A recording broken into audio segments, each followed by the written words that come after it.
everybody, I am the Craftacular creator and today I am sharing a process video for Craft Roulette episode 15.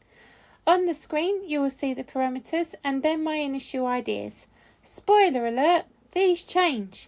This video will show the evolution of one idea into another. The parameters called for a window card and 3 circles. I combined the two and had 3 circle windows. I knew this would have to be a Slimline card to fit the circles in. I measured the pattern paper, long fawn flower marker in gladiolus, to plot where the centre circle will go and die cut this first. Then, by eye, I plan out the top and bottom circles. How many times can I say the word circle in one scene?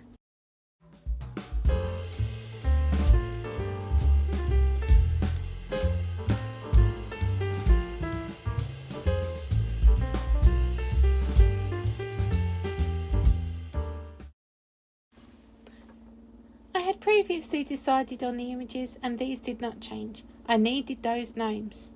I used Lawnfawn, Gnome and Garden before and afters. I stamped the images using a stamp positioning tool. My tool of choice is the Misty.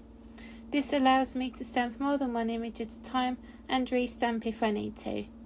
I used Memento Tuxedo Black ink on Neenah Classic Crest £80 cardstock.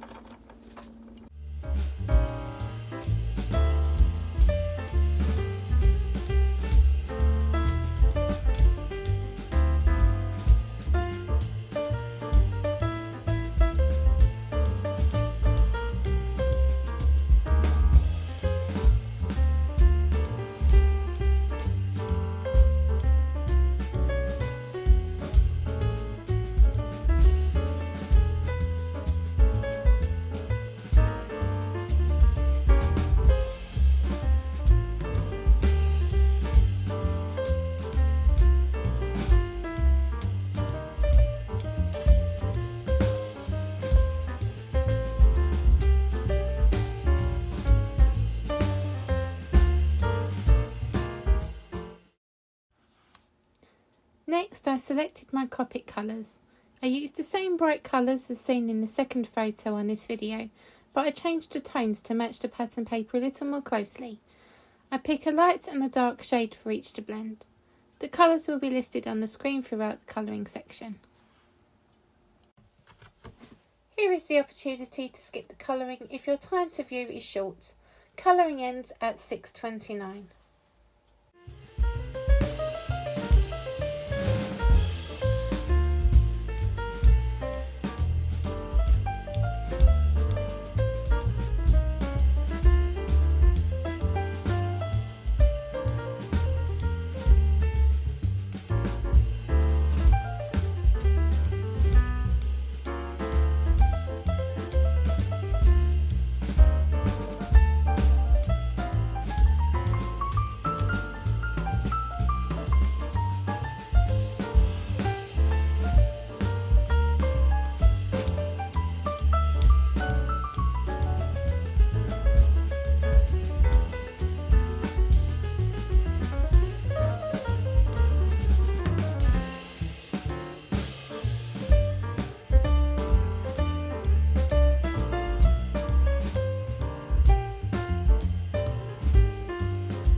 Now, originally my card was going to be a portrait slimline window card. Quite simple. It now evolves into a landscape slimline window shaker card. My first one to show on screen. I used the same slimline die to cut the long fawn acetate and then used my Tim Holtz guillotine trimmer. I attached the acetate to the pattern paper using long fawn 1/8 inch double-sided adhesive.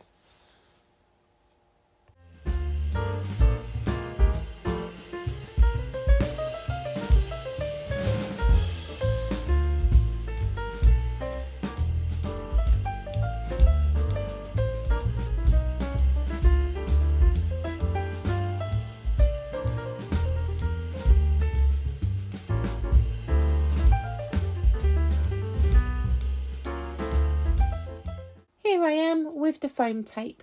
This is Crafter's Companion foam tape. It's nice and thin, but a good height for a shaker card. I section off each part and then arrange a smaller area for the beads to move around in. My top tip here is to not remove the backer paper from the smaller sections, as this is when beads can get stuck.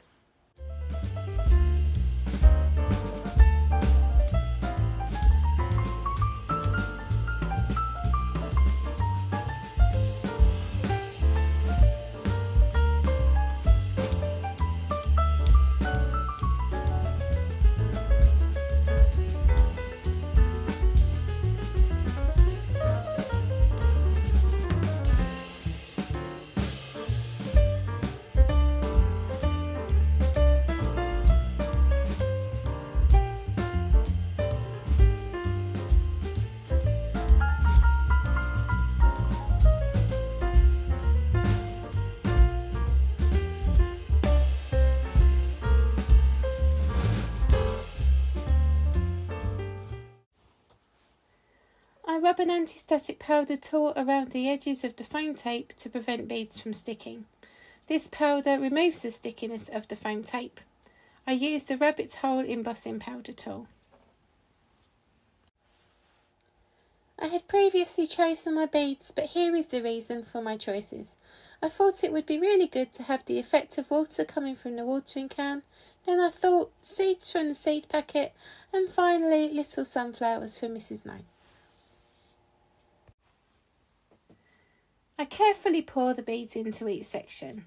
In the yellow section, I pick out sunflower clay pieces from a shaker mix to add a little more interest.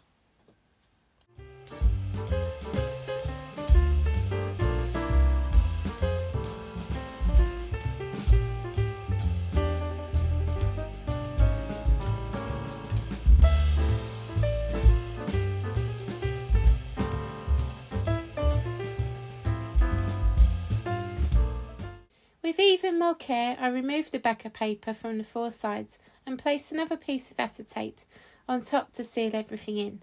Some crafters skip this step, however, I think this prevents the beads from falling out.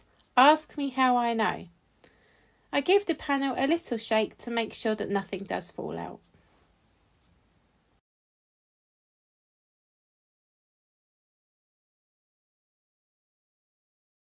I decide to use glue dots here to attach the images. In my opinion, and speaking from experience, liquid glue has no place anywhere near acetate.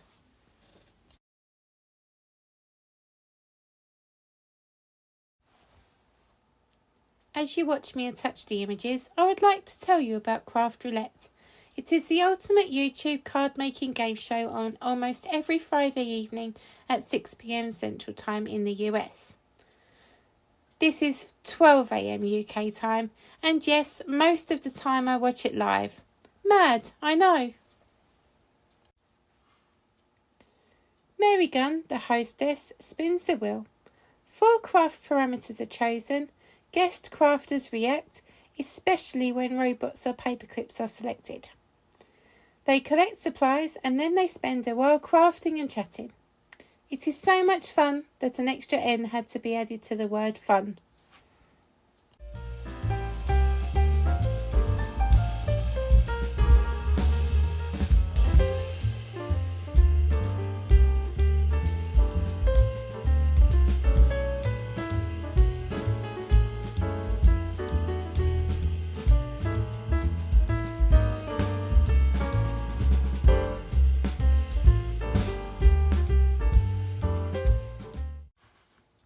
As you can see, I arranged my images to tell a story. Mr. Gnome is planting sunflower seeds for Mrs. Gnome. He tends to them carefully, watering them regularly, and finally Mrs. Gnome is very happy when she has a fully grown sunflower in her garden. Eagle-eyed viewers may have also spotted that I decided to use the floral side of the pattern paper. I had decided a while back that this would go better with the story I wanted to tell. I sometimes wonder when I'm crafting, is it either brave or silly to stamp a sentiment directly onto an almost finished card? I like to think that it's bravery, but when it goes wrong, I question my motives. I chose the Hope Your Day Blooms with Happiness sentiment, stamping one part above the final circle and the other below. This way I could always add a personalised banner to the left side of the card if needed. Finally, I add a piece of watercolour wishes paper in wishing well, which has been trimmed down to 8 inches by 3 inches to the card base. I cut my own Slimline card bases as it is hard to find them in the UK. I used Neenah Classic Crest £110 for this.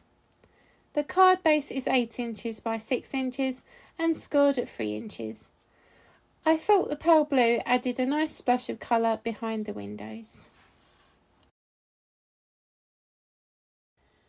To attach the shaker panel, I used Long Fawn 1/8 double-sided adhesive, as I stick to my own advice here, see what I did there, and keep liquid adhesive far from acetate. I give everything a little shake here to rearrange any beads that have shifted, and then give up as nobody will see that. I take off the back of paper and place the panel onto the card base.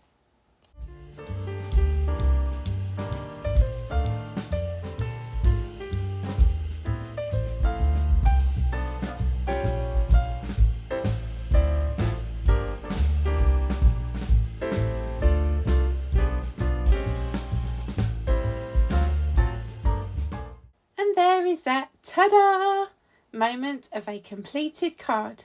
Thank you so much for watching, and please remember to like and subscribe. It would mean the world to me. Ta-ta for now everyone, take care, and I will be back soon.